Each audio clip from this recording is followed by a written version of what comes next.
the side.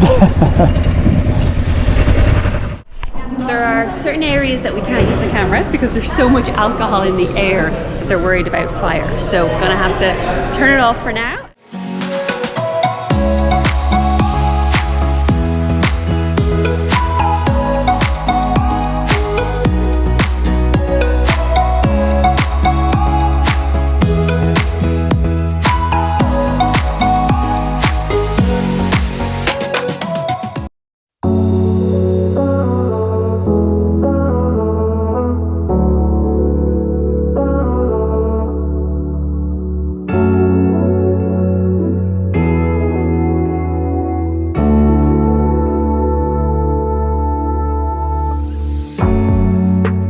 Confession to make. I prefer this one. I prefer this road to the Devil's Backbone road that we took to Durango. No, it's not perfectly paved. In fact, it's quite rough in places. And it doesn't have a cool name like Espinazo del Diablo, Devil's Backbone. It's just called the Mexican 23.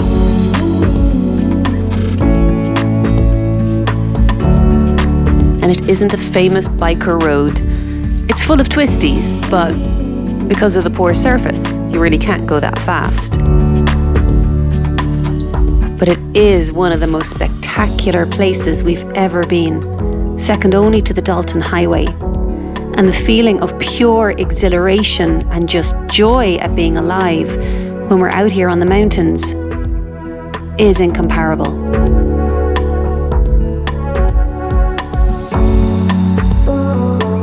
The Mex 23 was an alternative road through the Sierra Madre Occidental Mountains to bring us from Durango back down to the coast. That's exactly what we're doing. It's down at the bottom of the valley.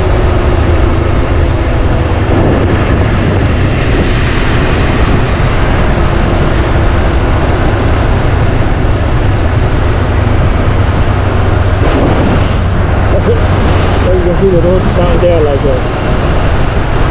mad thing.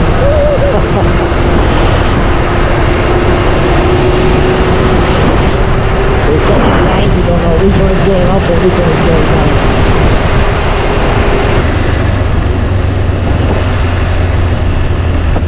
Mad road. Let's see if this is it's a national road of some description.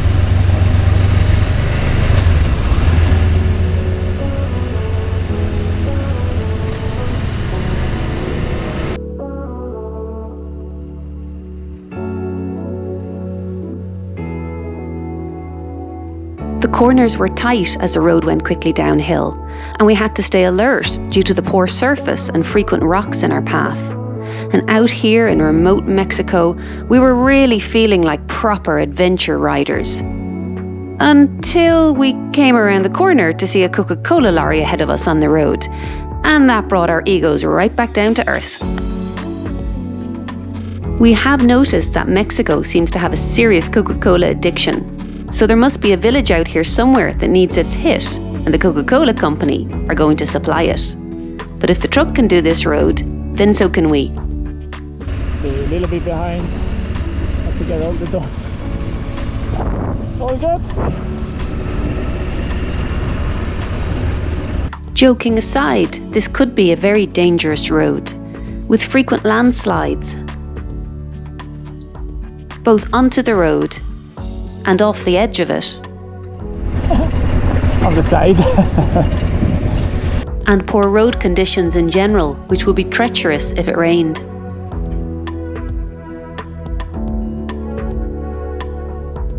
Cattle and other animals frequently in our path. And large potholes hidden right in the shade on tight corners. No matter where you look. On top of all this, locals had warned us to be particularly careful on this road due to cartel activity and recent conflicts between gangs. So no stops for photos or drone videos, as we needed to do the whole route in one day. Beautiful. But it was absolutely beautiful and we loved it. Said we weren't going to take any footage today, did we? Said, no, just try today. And you meet this and look ahead. Very rough now. Don't even know what to do. Just drive it through somewhere. Find your way. There isn't only one way, if any.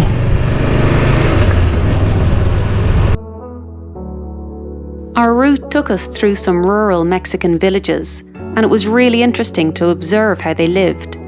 Very simply, however, their strong identity was visible in the traditional clothing they wore.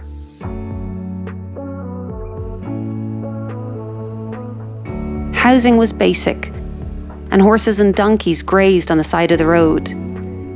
They were undisturbed by progress, but they appeared content.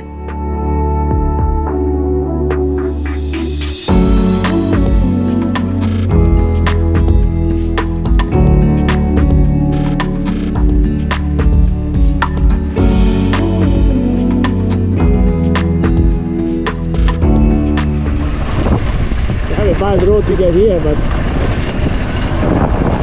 not a bad spot to live.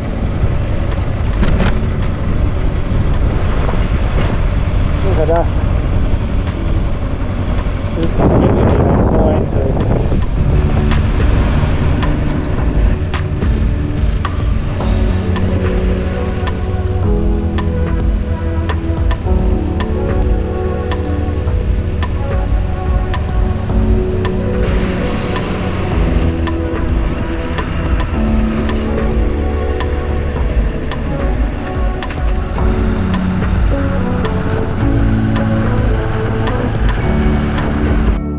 Once we came down the mountains, we came upon a military checkpoint. And this time, fortunately, it really was the military. Hello. ¿De dónde viene?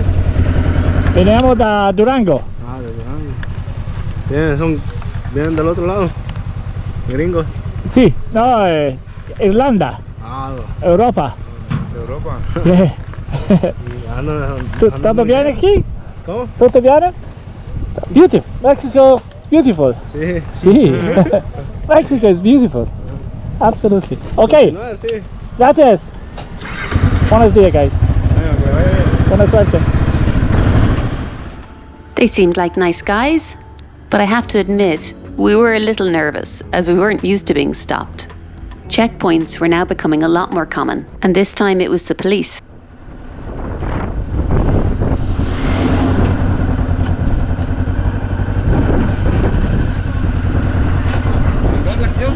Buenos días. ¿Dónde se dirigen? Italiano, English. English or Italian? ¿Dónde? Alan, okay. Gracias. Gracias. Again, I was quite nervous of them, but they're just doing their job and keeping the place safe. So I guess that's a good thing. And now we entered Jalisco and the home of tequila making. There was fields and fields of blue agave, which reminded us of all the Chianti vineyards we saw when we were in Italy.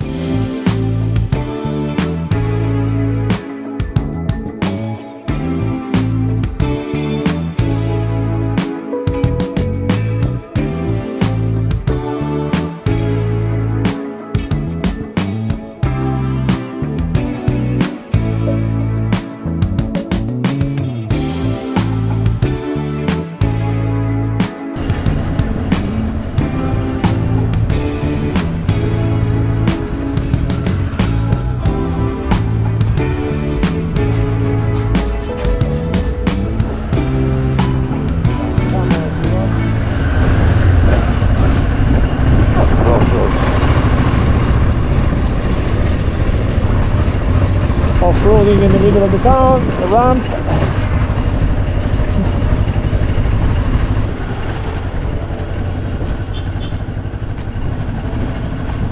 Your indicator is on, that's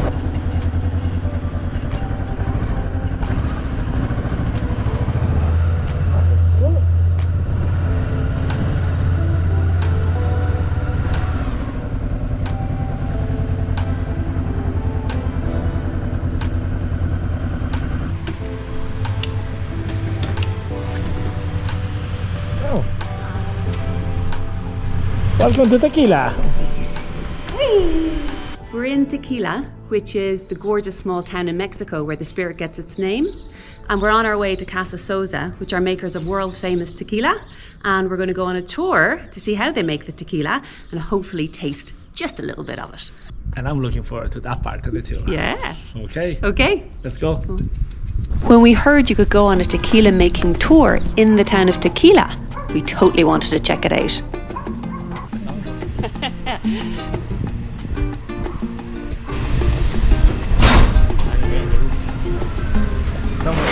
Someone is brewing his own. Yeah.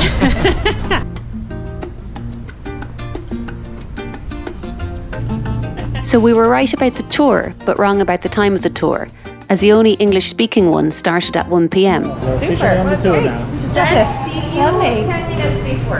Lovely. Gracias. Okay. Thank you. But that gave us time to go and explore the town a bit more.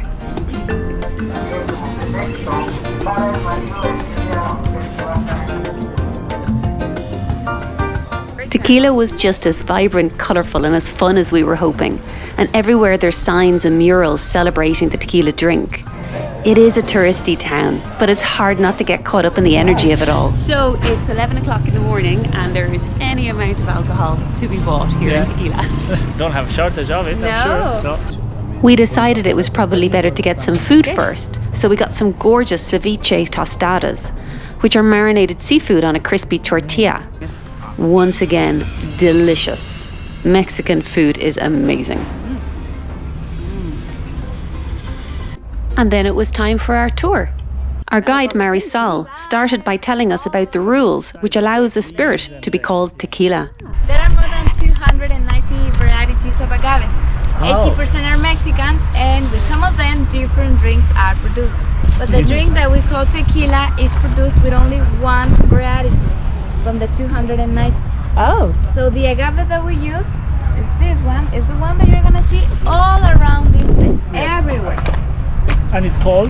Agave Tequilana Weber Blue variety, but it's better known as agave azul.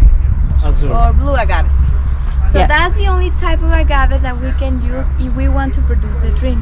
If we use another agave, we cannot call the final product as tequila. Oh. In that case, we would call it destilado de agave, licor de agave, but not tequila.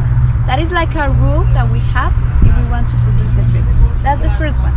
The second one is the designation of origin. That means that we can only produce the drink in the place where the plant comes from. Many people think that we produce tequila only in the town of Tequila. Oh. But no, it's in the whole state of Jalisco. But it's also in Nayarit, Michoacán, Guanajuato, and Tamaulipas, and of course Jalisco. Okay. So if we took the plant to a different state or a different part of the world, we cannot call the final product as tequila, even if the taste is just the same. So Okay. it must come from these places that I told you, and it must be done with the agave azul. So we must follow the two rules. I did not know that. Next, we were shown how the agave is harvested and cut. Now we're gonna see what we call jima. Ah, okay. The person who does this activity is known as jimador. The only tool that they use is la coa de jima. It's a sharp tool. It's really, really sharp. That's why he's wearing an equipment to protect his leg. This is a process that's only done by hand, and you can't go to school to learn it. The technique is passed down from generations. So Shaving. once he cuts the base leaves, he has to take out the agave. All these agaves were brought here to show you the activity, because as you can see, The leaves are cut and are left in the field to act as compost, and the piña, or pineapple, is what's used to make the tequila.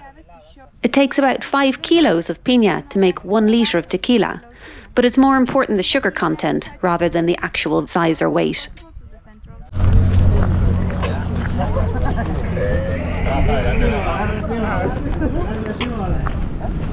Wow. I thought it'd be more. So it's not the leaves we need at all. It's No, the leaves are actual. good. It's the inside. Is the center of it. Yeah. Where the pulp is. That's really interesting. I That thought is it was the one the with the leaves. sugar. No. Then we went back to the factory for the part we'd all been waiting for, the alcohol.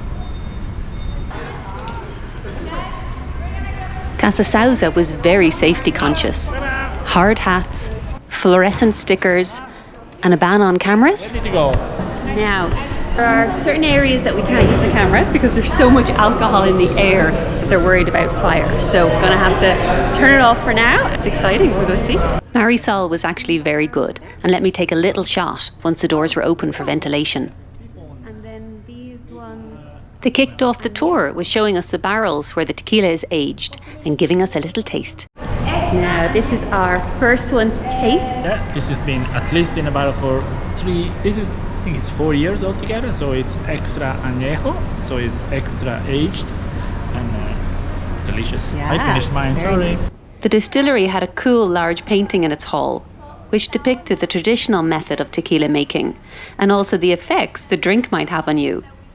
Every girl reflected a different emotion: happiness, sadness, lack of inhibition, and in the end, unconsciousness. It represents unconsciousness. That's the last motion, and some people think that is the worst, but I cannot remember. I'm not sure if that's considered advertising or a warning, but back to the tour. The piñas are brought in from the field and ground to collect the fibres. The fibres are then mixed with water to extract the sugars or juice. The juice is then cooked for 4 hours. They used to cook the whole piña for a day and a half, but now just cooking the juice makes it a lot quicker. So it's just cooked juice. There's no alcohol in it. I know.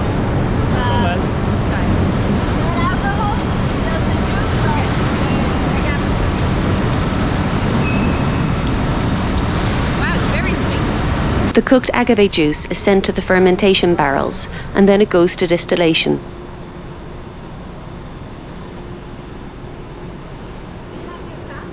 It undergoes 3 distillations before it becomes tequila that we drink. Really nice. Pure tequila that is made with 100% blue agave will say it on the bottle. If it doesn't say 100% agave, then it also contains corn syrup and other types of agave to make up the spirit. I did not know that either. 100% agave. Then it was time for us to make cocktails because we needed more alcohol. We were making a traditional Mexican tequila cocktail called Cantarito. The first thing that I want you to do is to grab your cantarito, and we're gonna stick the rim in the red sauce and then in the chili powder. Chamoy, chile tajín.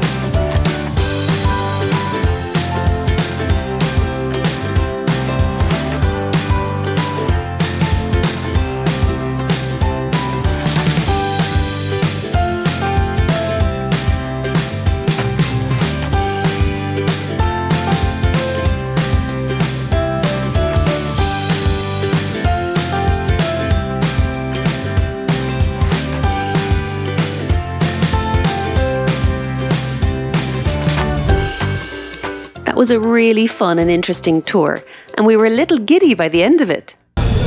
So, as a recommendation, was an absolute really good tour, and Marisol was excellent, really. She really went out of her way to accommodate us. However, get some food before you do this, because they give you a lot of tequila. And it goes to your head. It goes to your head. It was great, but the next time, if you do it again, you get a bigger meal in advance. Don't do this on an empty stomach. No. Let's eat something.